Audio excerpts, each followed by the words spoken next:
So anyway, I ended up having to get sent home because I couldn't sit down or nothing.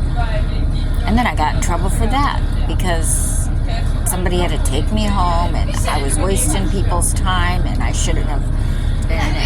It was bad. And I became really distant and really more and more into my music. I was writing more and playing more and singing more. And then we went to Seneca Army Depot. I didn't go at first.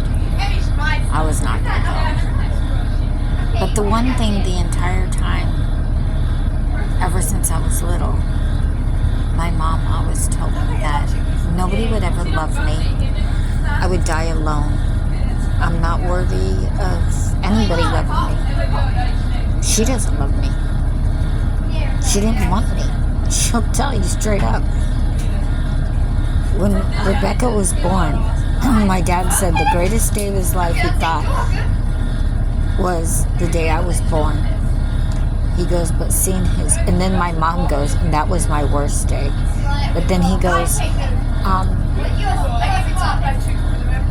he said I thought the greatest day of my life was seeing my daughter born. But the greatest day is seeing my granddaughter born. My mom said it was her worst day for me to be born. She didn't want me.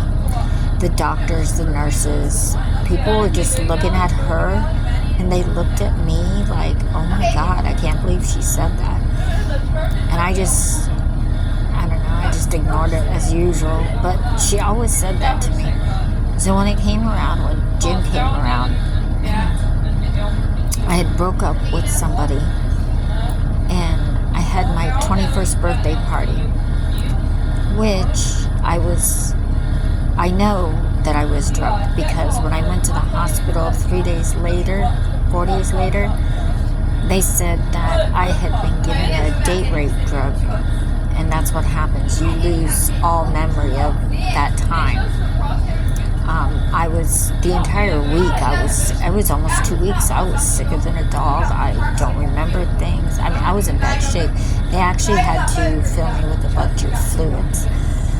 Anyway, so then I met Jim. And he'd asked me to marry him. I was like, no. And then I thought about it. I'm like, oh my God, what if this is my only chance? So I ended up saying yes because I thought it might be my only chance. Like I may never ever get this chance again. So I turned around and said yes.